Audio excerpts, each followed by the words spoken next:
ঘুমাইছেন আপনারা? হ্যাঁ, আজকে যারা আমাদের দেশে গত 15 বছর ক্ষমতায় ছিল তারা কিন্তু খালি কথায় কথাই বলতো খেলা হবে। কথা বুঝেন নাই কারবার? তো তোমরা 15 বছর পর্যন্ত আমাদেরকে যে খেলার কথা বলছো, আমরা কিন্তু খেলার মাঠ থেকে একদিনও যাই নাই, খেলার মাঠেই ছিলাম। আপনারা কে কে ছিলেন আমি জানি না, আমি কিন্তু খেলার মাঠে ছিলাম। কারণ 2 বছর জেলে ছিলাম। জেল থেকে বের হওয়ার পরে যে বাসায় কথা বলি, জেলে যাওয়ার আগে কোনো পরিবর্তন হয় নাই তো। মৌলানা মামুনুল হকের পরিবর্তন হয়েছে, সাখাওয়াত হোসেন গাজীর পরিবর্তন হয়েছে। আমরা খেলার মাঠে আগেও ছিলাম, এখনো আছি। দুঃখ এই জায়গায়, তোমরা যে খেলার কথা বলেছ, তোমরা পুলিশের অস্ত্রের বিনিময়ে খেলতে এসেছ, তোমাদের কোনো পাওয়ার নাই। ঠিক কিনা বলেন? আজকে তোমাদের সাথে পুলিশ নাই, এই জন্য তোমাদেরকে তোলার আশি দিয়ে বাড়ি সালাদ দিয়েও পাওয়া যায় না। কিন্তু আজকে জামিয়া ইসলামিয়া দারুল হক মাদ্রাসা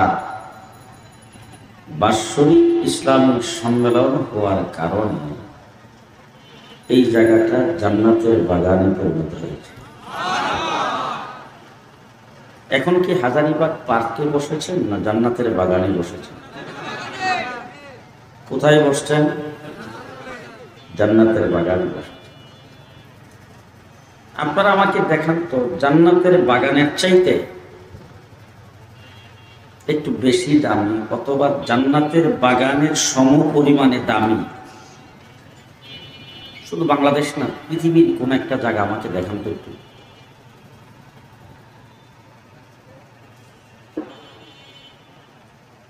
আমাদের বাংলাদেশে সচিবালয়, হ্যাঁ, বঙ্গভবন, গণভবন 32 নম্বর, কোনটা দাম? কোনটা দিক? বঙ্গভবন কি জান্নাতের বাগানের চাইতে দামি বেশি? জান্নাতের বাগানের সমান? যে তো বঙ্গভবনে আপনি কি এখন ইচ্ছা করলে যাইতে পারবেন? পারবেন না? কথা সবাই বলেন না কেন? আপনারা কি এই দেশের নাগরিক না? বঙ্গভবন আপনাদের না? যাইতে পারবেন না কেন? দামি জায়গা, এই জায়গায় সবাই যেতে পারে। দামি জায়গায় সবাই যেতে পারে? দামি জায়গায় সবাই যাইতে পারে। জান্নাতের বাগান যদি এর চাইতে বেশি দামি হয়, এইখানে সবাই আসতে পারে। আজকের থেকে 6 মাস আগে অন্তর্বর্তীকালীন সরকারের শপথ অনুষ্ঠান হয়েছে বঙ্গভবনে। অনুষ্ঠানটা হবে 5 তারিখে সরকার পতনের পরে। 6 তারিখ থেকেই আলোচনা পর্যালোচনা শুরু। সারা বাংলাদেশের মানুষ জানে অন্তর্বর্তীকালীন সরকার হবে, সরকারের শপথ অনুষ্ঠান হবে। 8 তারিখে শপথ হয়েছে, 7 তারিখ থেকেই 8 তারিখ সন্ধ্যার পরে 8টার সময় শপথ হবে। এটা ফেসবুকে বিভিন্ন মিডিয়াতে প্রচার হচ্ছে। কিন্তু আপনারা যারা এখানে আসছেন, আপনারা গেছিলেন তো? হ্যাঁ, ওই শপথ অনুষ্ঠানে কোনো লোকজন যায় নাই? গেছিল 3300। 27 জন মানুষের শপথ হয়েছে, লোক গেছে কয়জন? 3300। তার মধ্যে আপনারা কিন্তু কেউ না। ওই 3300 মানুষ সেখানে গেল, আর 3300 মানুষের সাথে যারা গেট পর্যন্ত গেছে, গেটে যায় ফিরিয়ে দিছে, এরকম 2-5 হাজার তারা বাহিরে লাফাইছে। এখন আপনাদেরকে জিজ্ঞেস করতে চাই, 3300 যারা গেল তারা কারা, আর বাহিরে যারা লাফাইলো তারা কারা? 3300 যারা গেছে তারা হইল ভিআইপি। তাদেরকে বঙ্গভবনের পক্ষ থেকে ভিআইপি হিসাবে আলাদা কার্ড দেওয়া হয়েছে। আর যারা 2-5 হাজার বাহিরে লাফাইছে, এরা কার্ড পাই নাই, এরা শুনছে। আজকেও হাজারীবাগের চতুর্দিকে দেখেন অসংখ্য মানুষ মাহফিলের কথা শুনছে। যারা কার্ড পাইছেন তারা আসতে পেরেছেন, যারা কার্ড পাই নাই তারা রাস্তাঘাটে আসে। আল্লাহ তাবারক ওয়া তাআলা আমাদেরকে এই মাহফিলের জন্য কবুল করেছেন। এই জন্য সবাই বলি আলহামদুলিল্লাহ। আরো জোরে বলেন আলহামদুলিল্লাহ। আওয়াজটা এমনভাবে করবেন আশেপাশের লোকজন যারা শুনবে তারা যেন মনে করে কি জানি হইছে। কথা বুঝে আসছে তো? আমরা যারা এখানে বসছি, আমি যে কথা বলতেছি আপনাদের সামনে, আপনারা সবাই মুসলমান তো? আসতে সবাই মুসলমান না? 2 নম্বর প্রশ্ন করতে চাই, আপনারা কি সবাই পুরুষ? মায়া লোক কেউ নাই তো? 3 নম্বর প্রশ্ন আপনাদের কাছে, জিন্দা আছেন তো সবাই? মুর্দা কেউ নাই তো? 1 নম্বর জিন্দা আছেন, 2 নম্বর পুরুষ, 3 নম্বর মুসলমান। আওয়াজটা পুরুষের মতো হবে, জিন্দা মানুষের মতো হবে, মুসলমানের মতো হবে। কথা কি বুঝাইতে পারতেছি? হযরত আব্দুল্লাহ ইবনে মুবারক হজের সফর করে বাগদাদ নগরীতে প্রবেশ করেছে। বাগদাদের জামি মসজিদে ওনার ভক্তবৃন্দরা ওনার সঙ্গে সাক্ষাৎ করার জন্যে, দোয়া নেওয়ার জন্য সেখানে উপস্থিত হয়েছেন। বাদশাহ হারুনুর রশিদ সিংহাসনে বসে বিকট শব্দ শুনেছেন, ওনার রাজধানী বাগদাদ নগরী কাঁপে উঠছে। সাথে সাথে তিনি গোয়েন্দা বাহিনীর লোকজনকে প্রেরণ করেছেন, দেখো আমার রাষ্ট্রের রাজধানী বাগদাদে এত বড় বিকট শব্দ কোথা থেকে হলো। গোয়েন্দারা রিপোর্ট করেছেন, আয়েশা বলছেন, স্যার আপনার এই বাগদাদ নগরীতে হযরত আব্দুল্লাহ ইবনে মুবারক তিনি উপস্থিত হয়েছেন, তার ভক্তবৃন্দরা তার কাছে দোয়া নেওয়ার জন্য, তার সহবত ইখতিয়ার করার জন্য সেখানে গিয়েছেন। সকলের সামনে তিনি হাসি দিয়েছেন। কি করছেন? হাসি দিলে মুসলমান কি বলে? তো উনি হাসি দিয়ে আলহামদুলিল্লাহ বলছেন। আলহামদুলিল্লাহ বলার পরে যারা শুনবেন তারা কি বলবেন? যারা ভক্তবৃন্দ শুনেছেন তার সামনের থেকে সবাই ইয়ারহামুকাল্লাহ বলেছেন, গোটা রাজধানী বাগদাদ নগরী কাঁপাইয়া দিয়েছেন। এটা মুসলমানের আওয়াজ। কার আওয়াজ? হ্যাঁ, মুসলমানের আওয়াজ। কথা কি বুঝে আসতেছে? মুসলমান অস্ত্রের বিনিময়ে যুদ্ধ করে জয় হয় নাই, আল্লাহু আকবারের আওয়াজের বিনিময়ে যুদ্ধ করে জয় হয়েছে। ঠিক কিনা বলেন? আপনাদের এখানে পোস্টার হ্যান্ডবিলে অনেকের নাম দেখেছেন, তারা কিন্তু একের পরে এক আসবে। জানি না পর্যন্ত কারা আসছে, সামনে আসবে। ইতিমধ্যে আমি শুনতে পেরেছি অনেক ওয়াজের জাহাজ আপনাদের গাড়ি ভিড়ে আছে। কিছুক্ষণের মধ্যেই তারাও আপনাদের এই ঘাটে খালাস হবে। আমি খুব সংক্ষিপ্ত সময়ের ভিতরে, কারণ আমার সময়টা ছিল অনেক আগে, আপনাদের এই রাস্তা দিয়ে অনেক যানজটে পরে আসতে দেরি হয়েছে, এই জন্য আমি খুব সংক্ষেপে কয়েকটা কথাবার্তা বলবো। কথাগুলো হলো, আমার নবী মুহাম্মদুর রাসূলুল্লাহ সাল্লাল্লাহু আলাইহি সাল্লাম পৃথিবীতে আগমনের আগে আল্লাহ পাক 1,24,000 নবী পৃথিবীতে প্রেরণ করেছেন। আজকের গোটা পৃথিবীতে ওই সমস্ত নবীদের কাছে আল্লাহ পাক 100 ছোট কিতাব সহিফা, 3 খান বড় কিতাব তাওরীত, জবুর, ইনজিল, এই কিতাবগুলি আল্লাহ পাক তাদের কাছে নাজিল করেছিলেন। আপনাদের কারো জানা থাকলে একটু আমাকে বলবেন, গোটা পৃথিবীর কোনো জাদুঘরে, কোনো মিউজিয়ামে, কোনো জায়গায় 100 সহিফার কোনো একটার কোনো অস্তিত্ব আছে? নাই। জবুর কিতাব হযরত দাউদ আলাইহিস সালামের কাছে নাজিল হয়েছিল। আজকের পৃথিবীতে জবুরের কোনো অস্তিত্ব জি নাই। গোটা পৃথিবীতে ইহুদিরা যারা আজকে দুষ্টামির চরম সীমায় পৌঁছেছে, সন্ত্রাসের রাজত্ব কায়েম করেছে, তারা হযরত মূসা আলাইহিস সালামের উম্মতের দাবিদার, তাওরীত কিতাবের অনুসারী বলে দাবিদার। চ্যালেঞ্জ করে বলতে চাই, বিশ্বের কোনো এক জায়গায় তাওরীত কিতাবের একটা কপি তো দেখাও তো। মূসা আলাইহিস সালামের কাছে যেটা নাজিল হয়েছিল সেটার একটা কপি। হাফেজ বুধও আছে কয়েকশো, তাওরীতের হাফেজ কত? আপনারা দুর্বল দুর্বল ভাব বুঝতেছেন আছে? আমার নবী মুহাম্মদুর রাসূলুল্লাহ সাল্লাল্লাহু আলাইহি ওয়াসাল্লাম পৃথিবীতে আগমনের মাত্র 500 বছর আগে হযরত ঈসা আলাইহিস সালাম পৃথিবীতে আগমন করেছিলেন।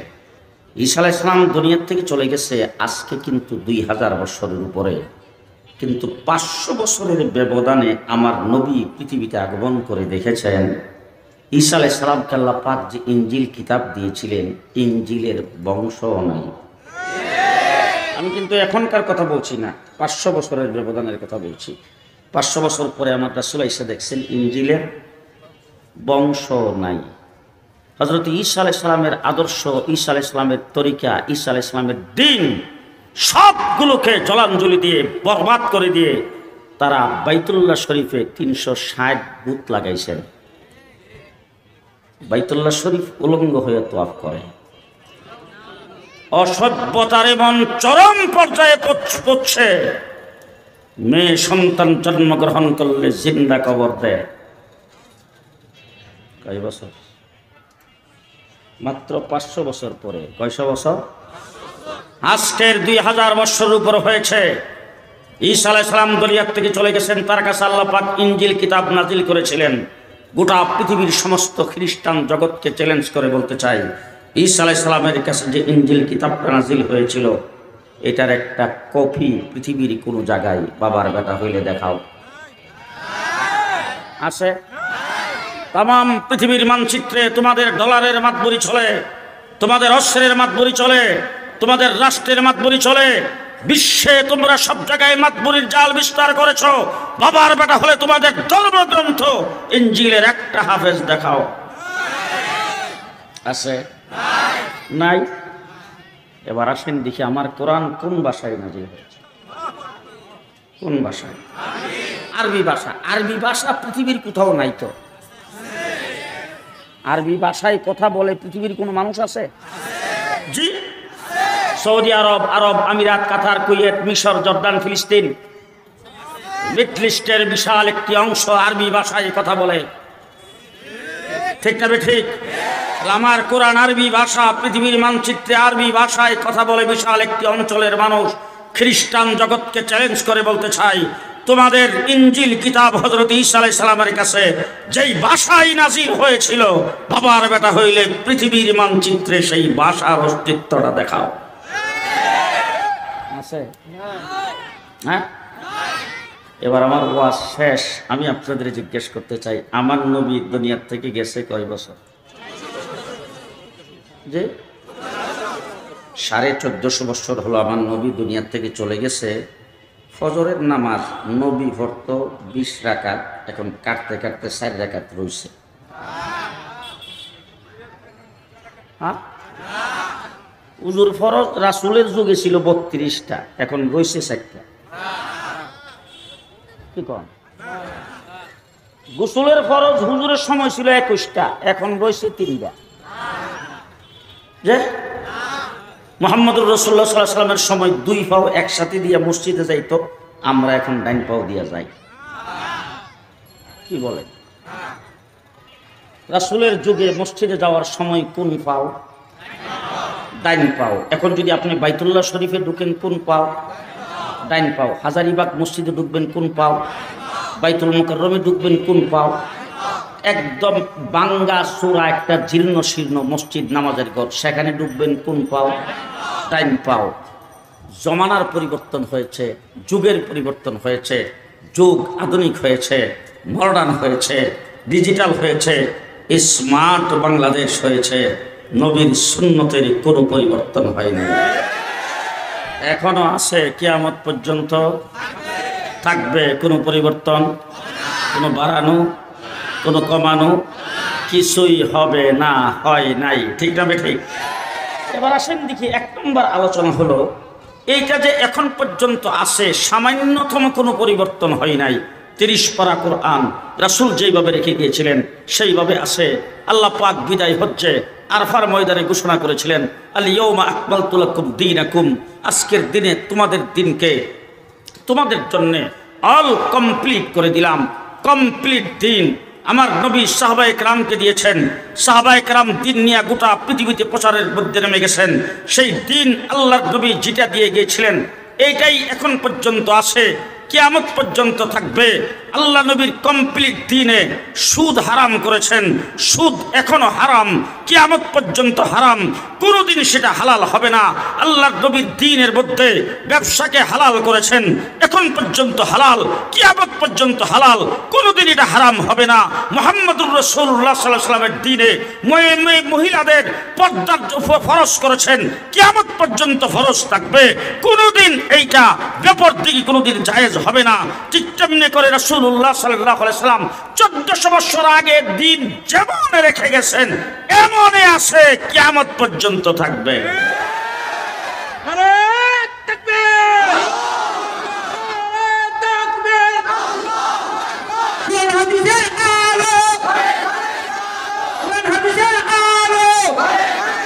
কোন পরিবর্তন জি কোনো পরিবর্তন হয় নাই, কোনো পরিবর্তন হবে না। এক নম্বর হলো আল্লাহ রাব্বুল আলামিন এটার দায়িত্ব গ্রহণ করেছেন, তিনি হেফাজতের মালিক। দুই নম্বর হলো আল্লাহ হেফাজতটা কিভাবে করছেন, একটু যদি পেছনের দিকে ফিরে তাকান, হযরত মূসা আলাইহিস সালাতু ওয়াস সালামের উম্মত, মূসা আলাইহিস সালামের উম্মতেরা অনেক নিয়ামত আল্লাহ পাকের ভোগ করেছেন। আসমান থেকে মান্না ওয়াস সালওয়া, গরম গরম রুচিসম্মত খাবার মরুভূমির উপর দিয়ে যাচ্ছে, মূসা আলাইহিস সালামের হাতের লাঠি দিয়ে বাড়ি দিছে, 12টা নহর পাথর থেকে জারি হয়েছে। সামনে সাগর পড়ছে, নদী পড়ছে, মূসা আলাইহিস সালামের হাতের লাঠি দিয়ে বাড়ি দিছে। নদীর মধ্যখান দিয়ে হাইওয়ে, এক্সপ্রেসওয়ে, এত নিয়ামত ভোগ করার পরে মূসা আলাইহিস সালাম যখন বলছেন ফেরাউনের সাথে যুদ্ধ করা লাগবে, সবগুলি বিল্লাহ কয়, মূসা যদি ফেরাউনের সাথে যুদ্ধ করা লাগে তুমি আর তোমার আল্লাহ কইব, আমরা নাই।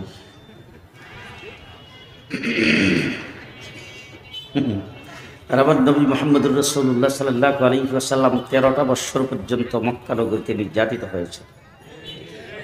মুহাম্মদুর রাসূলুল্লাহ সাল্লাল্লাহু আলাইহি ওয়াসাল্লাম রাস্তা দিয়ে গেলে পায়ের নিচে কাঁটা বিছানো হয়েছে। আমার রাসূল রাস্তা দিয়ে যাচ্ছে, মহিলাগুলি এনে রাসূলের মাথায় ঢেলে দিয়েছেন। রাসূলুল্লাহ সাল্লাল্লাহু আলাইহি ওয়াসাল্লাম রাস্তায় বের হয়েছে, যুবকেরা পাথর মারতে শুরু করেছেন। রাসূল তাইফের জমিনে গেছে, সেখানে বৃষ্টির মতো পাথরের আঘাত খেয়েছেন। মুহাম্মদুর রাসূলুল্লাহ সাল্লাল্লাহু আলাইহি ওয়াসাল্লাম হেরামের মধ্যে সেজদায় গেছে, উটের নারী বুড়ি এনে রাসূলের মাথার উপর, রাসূলের পিঠের উপরে, গাড়ির উপরে রেখে দিয়েছেন। মুহাম্মদুর রাসূলুল্লাহ সাল্লাল্লাহু আলাইহি ওয়াসাল্লাম তাই মুহাম্মদুর রাসূলুল্লাহ সাল্লাল্লাহু আলাইহি ওয়াসাল্লামকে সোয়াবে আমি তালেবের ভিতরে গৃহবন্দী করে সেখানে জেলখানার ভিতরে রাসূলকে রাখা হয়েছে। আল্লাহর নবী গাছের পাতা খেয়ে জীবনযাপন করেছেন। হযরত বেলালকে উত্তপ্ত বালির মধ্যে শেষনানো হয়েছে, বুকের মধ্যে পাথর চাপা দিয়ে রাখা হয়েছে। আবু বকর সিদ্দিককে পিটাইতে পিটাইতে নাকের হাড্ডি ভেঙে দেওয়া হয়েছে। সাহাবায়ে কেরামের উপর নির্যাতন আসছে। এত নির্যাতন 13টা বছর পর্যন্ত বুক করার পরে রাসূলুল্লাহ সাল্লাল্লাহু আলাইহি ওয়াসাল্লাম সাহাবায়ে কেরামকে নিয়ে মক্কা ছেড়ে হিজরত করে মদিনায় চলে গেলেন। সেখানে যাওয়ার পরে সাহাবায়ে কেরামের মাথার উপরে ছায়া নাই, পায়ের নিচে মাটি নাই, পেটে ভাত নাই, পরনে কাপড় নাই, বউ বাচ্চা ফেলে গেছেন মক্কায়, সহায় সম্পত্তি মক্কায়, ব্যবসা বাণিজ্য মক্কায়, টাকা পয়সা মক্কায়, শুধুমাত্র জানটা নিয়ে সেখানে গিয়েছেন। যাওয়ার পরে তারা বসবাস কীভাবে করবে? রাসূলুল্লাহ সাল্লাল্লাহু আলাইহি ওয়াসাল্লাম মদিনার সাহাবায়ে কেরামের সাথে একজনকে আরেকজনের সাথে বাই বানায়া, বাই পাতায়া, তারপরে একজন আরেকজনের সঙ্গে বসবাস করার জন্য কোনো রকম একটি ব্যবস্থা করছেন। এমন সময় আবু জাহেল যাইয়া মদিনার মুসলমানদেরকে ডাক দিছেন, খেলা হবে।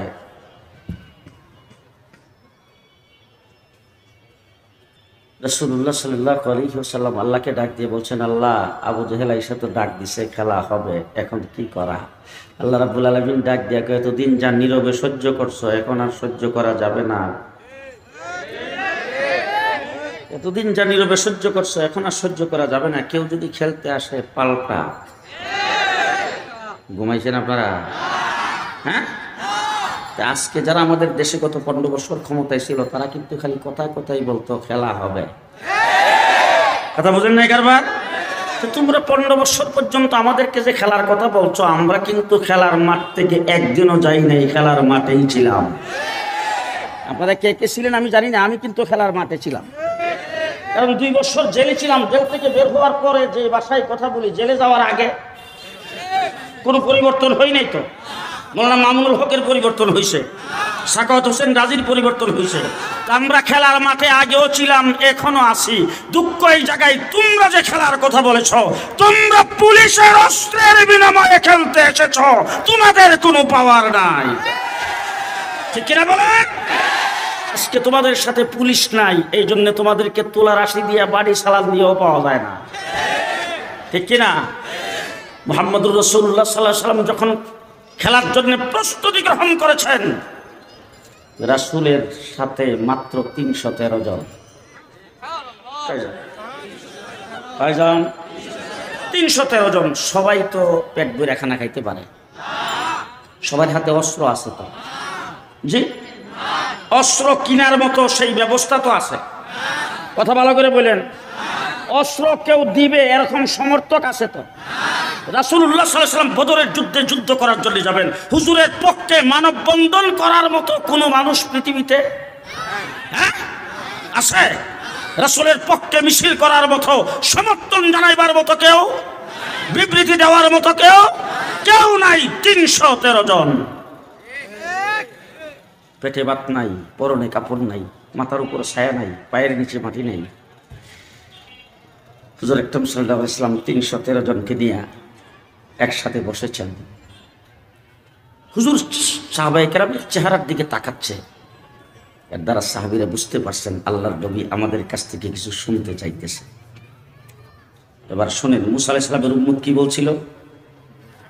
সমস্ত সুযোগ সুবিধা পাওয়ার পরও মুসা আলাইহিস সালামের উম্মত বলছে, যুদ্ধ করা লাগলে তুমি আর তোমার আল্লাহ কইরো, আমরা নাই।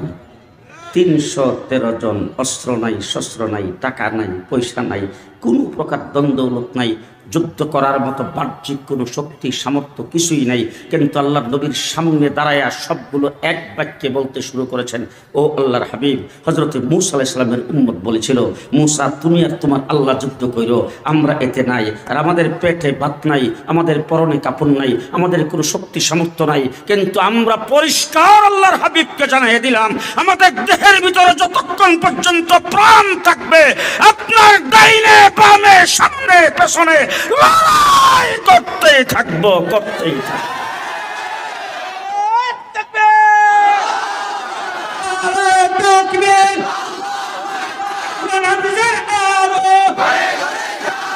ইসলামের শত্রুরা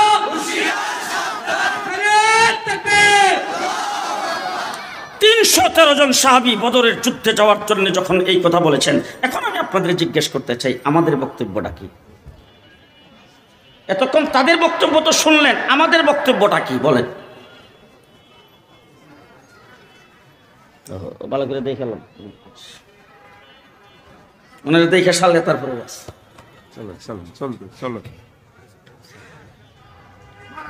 সবাই বলি আলহামদুলিল্লাহ, আরো জোরে বলি আলহামদুলিল্লাহ। শাইখুল হাদিস, শাইখুল তাফসীর, মুফতি আজম হযরত মাওলানা মুফতি মিজানুর রহমান সাঈদ বারাকাল্লাহু ফি হায়াতি, আল্লাহ তাবারক ওয়া তাআলা ওনার হায়াতে, ওনার ইলমে, ওনার আমলে আল্লাহ পাক বরকত দান করুন। যে কথাটা বলতেছিলাম, 313 জন বলছেন আমাদের দেহের ভিতরে যতক্ষণ প্রাণ থাকবে আপনার ডাইনে বামে সামনে পেছনে লড়াই করতেই থাকবো। এবার আমি জানতে চাচ্ছি আপনাদের বক্তব্যটা কি? যে আসতে কয়ে নাচতে, ও মুসলমান, 313 জন 1000-এর মোকাবেলায় অস্ত্রে শস্ত্রে সজ্জিত, খানা পিনার অভাব নাই, শরীর স্বাস্থ্য ভালো, যুদ্ধে ট্রেনিং প্রাপ্ত, যুদ্ধের সরঞ্জাম সব তাদের সাথে আছে। শুধু তাই না, যুদ্ধে উৎসাহিত করার জন্য সুন্দরী যুবতী মহিলা, গান বাদ্য বাজনা সব কিছুর সাথে এই প্রস্তুতি নিয়ে আসছেন। রাসূলের 313 জনের হাতে কিছুই নাই, কিন্তু 313 জন 1000 যে যোদ্ধা এবং তাদের সাথে যে সমস্ত সরঞ্জামাদি আছে, তারা যে যুদ্ধ করার জন্য যুদ্ধের সকল প্রস্তুতি নিয়ে আসছেন, সেটা ভাববার সময় আছে? দেখবেন ডাইনে বামে যদি কথা কেউ না কয় মনে করবেন এই দলের লোক। সময় আছে ভাববার, চিন্তা করার টাইম আছে, চিন্তা করার টাইম আছে। এবার আপনারা কি মনে করবেন জানি না, মাঝখান একটা কথা মনে হয়েছিল বলবো একটু। মিস্টার মোদিজি আমাদের পাশের যিনি আছেন, ওনাকে একটু বলতে চাই, মিস্টার মোদিজি আমাদের বাংলাদেশের দিকে তাকাইতে একটু হিসাব নিকাশ করে তাকায়। আপনার বড় অস্ত্র আছে, আপনার বাহিনী অনেক বেশি, আপনার অস্ত্র অনেক বেশি, আপনার টাকা পয়সা বেশি, আপনার রাষ্ট্র অনেক বড়, আপনার দেশের নাগরিক অনেক বেশি। এ তো সব বেশি দেখার টাইম আমাদেরও নাই। জি, আমাদের এইসব দেখার টাইম আছে? আমরা বদরের 313 জনের উত্তরসূরি। ঠিক না ঠিক? ঠিক না ঠিক? আমার বাংলাদেশের দিকে চোখ তুলে তাকাবেন। গত 15 বছর পর্যন্ত ব্রিটিশ সরকারকে দিনের ভোট রাতে করে ক্ষমতায় আপনারাই টিকায় রেখেছেন। 57 জন আর্মি অফিসারকে হত্যা করার মদত মিস্টার মোদি দিয়েছেন। শাপলা চত্বরে আলেমদের উপর গুলি চালাইবার জন্য মদত আপনি দিয়েছেন। নারে তাকবীর! ইসলামের শত্রুরা! নারে তাকবীর! আজকে আমার বাংলাদেশ নিয়ে আপনি ষড়যন্ত্র করবেন। গত 16 ডিসেম্বর বক্তব্য দিয়েছেন হিন্দুস্তানের বিজয়। বিজয় হিন্দুস্তানের নয়, বাংলাদেশের। আপনারা আমাদেরকে সহযোগিতা করেছেন, আপনাদেরকে 54 বছর পর্যন্ত ধন্যবাদ জানাচ্ছি। তবে মিস্টার মোদি সাহেব, মুখ ছুড়াইলে বলে দেব, পশ্চিম পাকিস্তানিরা আমাদের দেশে যুদ্ধ করার জন্য খালি হাতে আসে নাই। যারা যেই সমস্ত অস্ত্র শস্ত্র দামি জিনিসপত্র নিয়ে আসছিল, সব আপনার যারা সহযোগিতা করতে আসছিল লুণ্ঠন করে নিয়ে গেছেন। 54 বছর পর্যন্ত আমাদের দেশকে লুণ্ঠন করেছেন। আর গত 15 বছরের তো হিসাবই নাই। জি, আমরা জানতাম আমাদের দেশের মেয়েটা আপনার সঙ্গে প্রেম করছে। যখন বক্তৃতায় বলছে যে স্বামী স্ত্রীর সম্পর্ক, তখন বাকি নাই জানার যে প্রেমটা যে করছে। এখন যদি কোনো বাবা জানে যে তার মেয়ে প্রেম করছে, কোনো ভাই যদি জানে তার বোন প্রেম করছে, তখন প্রথমে কি করে? বাধা দেয়। চিঠিপত্র যেন না লিখতে পারে, মোবাইল যেন না করতে পারে, যোগাযোগ যেন না করতে পারে। দেয় না বাধা? আমরাও কিন্তু বাধা দিছি। কথা কয় না? মোদিরে দাওয়াত করছে বাংলাদেশে আনার জন্য, প্রেমিককে দাওয়াত করছে, আমরা তাকে আসতে দিতে রাজি না। কথা বলেন? আমরা পদে পদে বাধার সৃষ্টি করলাম। হঠাৎ করে দেখলাম প্রেম কইরা ভাগ্য গেছে। প্রেম কইরা প্রেমিকের কাছে যখন ভাগ্য চলে গেছে, 2 নম্বর কাম কি আমাদের? আমাদের মেয়ে আমাদেরকে ফেরত দাও, এটা হলো কাম। আর মেয়ে থেকে বলবো তাড়াতাড়ি চলে আ। শেষ পর্যন্ত যদি না আসে তখন ঠিক না? ঠিক? সে আমার মেয়ে না, আমি তার বাপ না। যেই ছেলের কাছে গেছে সেই ছেলে আমার কিছুই না, তার সঙ্গে আমার কোনো সম্পর্ক নাই। এটাই তো কাম। এখন দেখতেছি আমাদের মেয়েটাও গেল, এটারও আপনি আটকে রাখলেন, আবার যৌতুক প্রসান। ঘটনাটি তো বুঝলাম না।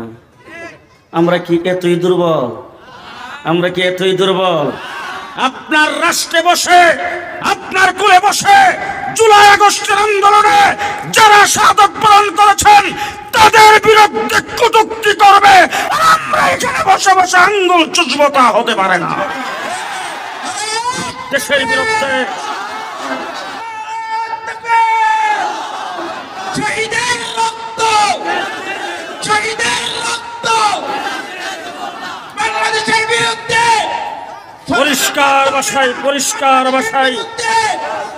পরিষ্কার ভাষায় আপনাদের সামনে বলে গেলাম, ভাঙচুর আমরা পছন্দ করি না। আমার ভাই মুফতি মিজান সাহেব এখানে আছেন। কাহারো বাড়িতে আক্রমণ করা, কাহারো মাল সম্পদ ধ্বংস করা, কাহারো বাড়িঘর ধ্বংস করা, ভাঙচুর করা, লুটপাট করা, আমরা এইগুলি পছন্দ করি না। আমাদের নবী পছন্দ করে নাই, ইসলাম এইগুলিকে পছন্দ করে না। কিন্তু আজকে বলতে বাধ্য হয়েছি, 6 মাস হয়ে গেল 32 নম্বর খাড়া আছে, কোনো কিছু হয় নাই। আমাদের বাংলাদেশের আওয়ামী লীগের নেতাদের বাড়ি ঘুরি আসে, ঠিক কোনো কিছু হয় নাই। বিভিন্ন জায়গায় গেলে মানুষজন আলোচনা করতো, এই আওয়ামী লীগ 15 বছর যা করছে পাল্টাটা হয় নাই রে। আমরা মানুষকে বলতাম শুকরিয়া আদায় করেন, আল্লাহ যে এইটুক করছে, বাকি পাল্টাটা পরে সামনে নির্বাচনের মাধ্যমে দিয়েন, রাষ্ট্র গঠন করে দিয়েন।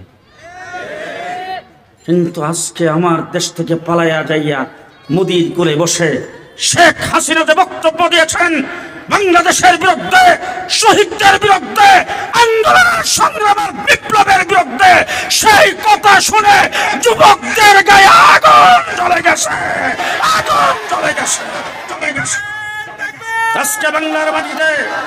আজকে বাংলার মাটিতে যে সমস্ত ভাঙচুর হচ্ছে অনভিপ্রেত, আমরা এগুলি সমর্থন করি না, কিন্তু যাদের গায়ে আগুন জ্বলে গেছে তারা তাদেরকে দিয়া এই কাজটুকুন শেখ হাসিনা করেছেন, সেই দায়ী থাকবে। ঠিক কিনা বলেন? আমরা এই সমস্ত লুটপাট ভাঙচুরকে সমর্থন করি না, দুঃখ প্রকাশ করছি।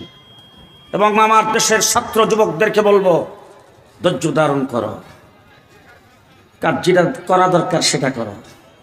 বাংলাদেশের জমিনে কোথাও যেন কেউ নেই মা পেশিবাদের পক্ষে স্লোগান দিতে না পারে। আপনারা সবাই রাজি না? ওই যে দেখেন মাঝখান দাবার ওই দলের কেউ বসা আছে কিনা? পরাজিত শক্তিকে বাংলাদেশে ঋণ করতে দেওয়া যাবে না, ঠিক কিনা বলেন? যারা বাংলাদেশে লুটপাট করেছে, জুলুম নির্যাতন করেছে, সে যাই হোক না কেন তাকে ধরে বিচারের কাঠগড়ায় দাঁড় করাতে হবে। এবার যদি ছাত্র জনতা এবং যুবকদের কোনো দাবি যদি থাকে, আমার দেশের অন্তর্বর্তীকালীন সরকার আছে, তার কাছে দাবি জানান। দাবি জানাইবার যত পদ্ধতি, সমস্ত পদ্ধতি অবলম্বন করেন, কিন্তু ভাঙচুর করে দেশটাকে অস্থিতিশীল করবেন না। অন্তর্বর্তীকালীন সরকারকে কোনো প্রকার বিপদে ফেলবেন না। কথা ঠিক আছে তো? কথা ঠিক আছে তো? আমরা 313 জন উত্তরসূরি, সুতরাং 313 জন যেমন 1000-এর মোকাবেলায় 1000-এর কি অস্ত্র আছে, কি সাজ সরঞ্জাম আছে, সেইগুলি দেখার যেমন টাইম নাই, আমরারও কেউ বড় রাষ্ট্র নাকি এটা দেখার টাইম নাই।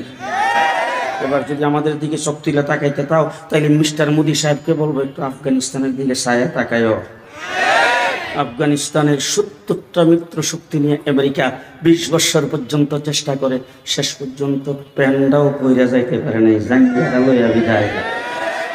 ঠিক না বে ঠিক? মিস্টার মোদিজিকে বলবো দুটিটা একটু সামলায় কথা বললেন। ওরা তো প্যান্ট পরে, আপনি বলেন দুটিটা সামলায় কথা বললেন, আপনাকেও প্যাম্পাস পরায় বিদায় করে দেওয়া হবে। প্রস্তুত আছেন তো আপনারা? প্রস্তুত আছেন তো আপনারা? আমার দেশ মুসলমানের দেশ, আমার দেশ মুসলমানের দেশ।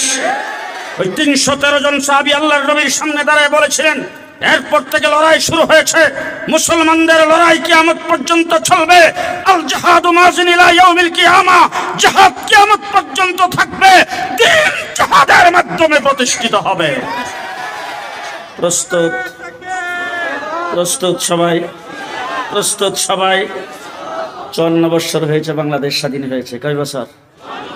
54 বছর। 54 বছরের প্রথমেই কিন্তু শেখ মুজিবুর রহমান সাহেব এসে বলছেন, আমার সোনার বাংলা। আমরা দেখছি একজনে গুনি করছে, আরেকজনে খাইছে। কিছুদিন পরে আরেকজন এসে সোনার বাংলা না রে, আজকের থেকে সবুজ বাংলা।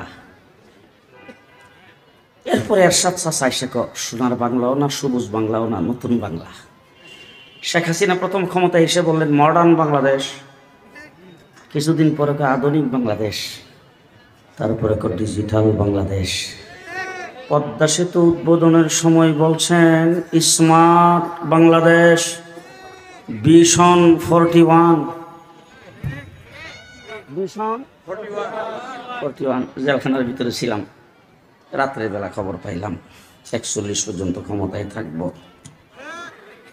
সকালবেলা উঠে মৌলানা মামুন ভাদ্রে ডাক দেখলাম, মৌলানা মামুন সাহেব কারবার কিন্তু খবর আছে। বলে কি ব্যাপার? বলে শুনছেন 41, ঘুম নাই, খাবার নাই, 41 তো ক্ষমতায় থাকলে উপায় আছে? আল্লাহ রাব্বুল আলামিন ডাক দেখো, কি বাবু আর কি চিন্তা করো, ভিশন 24। হাসিনা কো 41, আল্লাহ কো 24। জেল থেকে কোনো রকম বাইরে এসে দেখলাম 28 তারিখে বিএনপি মাঠে নামলো।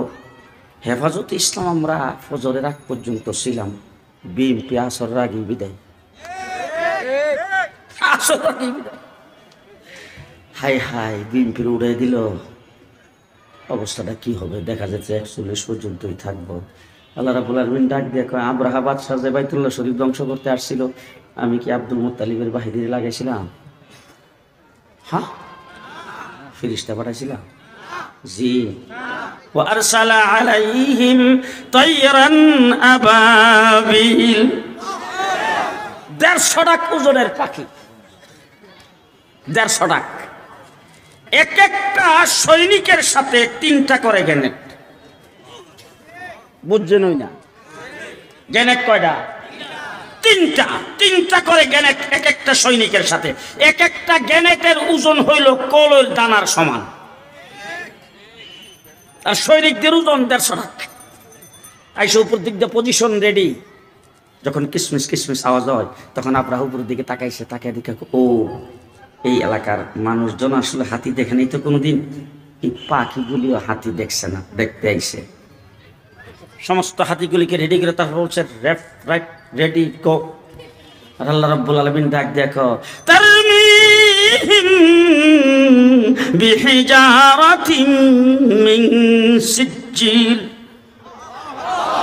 বোম্বিং শুরু কর বাস বোম্বিং যখন শুরু করছে 150 টাক ওজনের বাহিনী 150 টাক ওজনের সৈনিক আর কলর দানার সমান এক একটা গ্রেনেড উপর থেকে যখন ছাড়তে শুরু করে দিয়েছেন এরপরে অবস্থাটা কি হয়েছে ফাজআলাহুম কাআসফিম মাকুল একটা গোড়ার সামনে যদি কতগুলি আম পাতা জাম পাতা কাঁঠাল পাতা বড়ই পাতা কতগুলি বিভিন্ন প্রকারের পাতা যদি একসাথে করে রাখা হয় গোড়া যদি সবগুলোকে মুখের ভিতরে নিয়ে বালা করে চাবাইয়া গিলবার আগে যদি বমি করে দেয় কোনটা আম পাতা কোনটা জাম পাতা কোনটা কাঁঠাল পাতা এটা জীবন চেনা যাবে না বম্বিংয়ের পর্যায়ে দেখা গেছে কোনটা মানুষের গোশত কোনটা হাতির গোশত কোনটা মানুষের হাড় কোনটা হাতির হাড় সেটাও চেনা যায় না আমার আল্লাহ রাব্বুল আলামিন হেফাজতে ইসলামের ডাক দেখো শাপলা চত্বরে মার খাই সব 2021 সালে জেলে সব 2021 সালে মার খাই সব নূর হোসেন কাসিম সাহেবের হাসপাতালে নিয়ে তারপরে পয়জন দিয়ে মারছে আর ইঞ্জেকশন দিয়া জুনায়েদ বাবু নগরীরে মারছে চুপ থাক বিএনপির 28 তারিখ যখন মারি খাই সব গরজে গিয়া জামাত ইসলাম রে তোরাও চুপ থাক আমি আল্লাহ পাক আবাবিল নামাইতাছি ছাত্র জনতা জি কেমন নামা নামছে সেনাবাহিনীর প্রধান বিমান বাহিনীর প্রধান নৌবাহিনীর প্রধান পুলিশের প্রধান গেছে যাওয়ার পরে দমক শুরু করছে আপনাদেরকে পদোন্নতি দিছি আপনাদেরকে বেতন বাড়াই দিছি আপনাদেরকে বোনাস দিছি আপনাদেরকে এই দিছি সেই দিছি এখন ঠেকান সেনাবাহিনীর প্রধান নাকি বলছিল ম্যাডাম 45 মিনিট 45 মিনিট এরপরে বলছে একটা ভাষণ রেডি করে যায় 25 মিনিট এই বসছে বার্তা পাক করছেন গরম গরম ভিডিও খাইতেছেন জীবনে অনেক পতন দেখছি অনেক পতন দেখছি পাকিস্তানের প্রধানমন্ত্রীর পতন হয়েছে সিরিয়ার প্রধানমন্ত্রীর পতন হয়েছে শ্রীলঙ্কার পতন হয়েছে মালয়েশিয়ার পতন হয়েছে কত রাষ্ট্রের কত পতন দেখলাম এমন পতন কোনো বই পুস্তকেও পড়ি নাই কোথাও নিজের চোখেও দেখি নাই তার কারণ হলো পতন হওয়ার সাথে সাথে একটা মূর্তির বিরুদ্ধে কথা বলেছিলাম আমাদেরকে জেলখানায় ঢুকিয়ে দিয়েছ আধা ঘন্টার ভিতরে সারা বাংলাদেশের মূর্তি সব মিসমার হয়ে গেছে 340টা এমপির একটাও নাই মেম্বার থেকে শুরু করে চেয়ারম্যান পর্যন্ত একটাও নাই তোমার দলকে সমর্থন করতে দালালি করেছে এমন কোনো অফিসার তো নাই এমনকি কোনো মসজিদের ইমাম কোনো মাদ্রাসার মুহতামিম যদি তোমাকে সমর্থন করে থাকে এটাও নাই ঠিক কিনা বলেন সব শেষ জুলাই আগস্টের বিপ্লব হয়েছে ছাত্র জনতার মাধ্যমে মাদ্রাসা এবং স্কুল কলেজ ইউনিভার্সিটির ছাত্র রাস্তায় নেমে যখন আন্দোলন করে নিজে চোখে আপনারা দেখেছেন মসজিদে যখন আজান হয়েছে সাথে সাথে একজনকে ইমাম বানায় রাজপথে কাতার বেঁধে নামাজ পড়তে দাঁড়িয়ে গেছেন যারা নামাজের সময় নামাজ পড়ে আল্লাহর সঙ্গে কানেকশন সৃষ্টি করে দেশকে আজাদ করেছেন বিপ্লব ঘটিয়েছেন এবারের বিপ্লবের পরে কে কি ভাববেন জানি না আজকের মজলিসে আমি আহ্বান জানাতে চাই আগামী দিনে বাংলা হবে ইসলামের বাংলাদেশ ইসলামের বাংলাদেশ কে কে রাজি আছেন হাত তুলে দেখা ইসলামের বাংলাদেশ ইসলামের বাংলাদেশ করার জন্য প্রস্তুতি গ্রহণ করতে হবে আবার যদি শাপলা চত্বরে যাইতে হয় ইসলামের জন্য যদি আবার জীবন দিতে হয় আবার যদি রক্ত দিতে হয়, আবার যদি রাজপথে নামতে হয়, আমরা নামতে প্রস্তুত। বাংলাদেশে ইসলাম প্রতিষ্ঠা করে সারব ইনশাআল্লাহ। নাসরুম মিনাল্লাহ, ফাতহুন করিম, ওয়া বাশশিরিল মুমিনিন। আসসালামু আলাইকুম ওয়া রাহমাতুল্লাহি ওয়া বারাকাতুহু।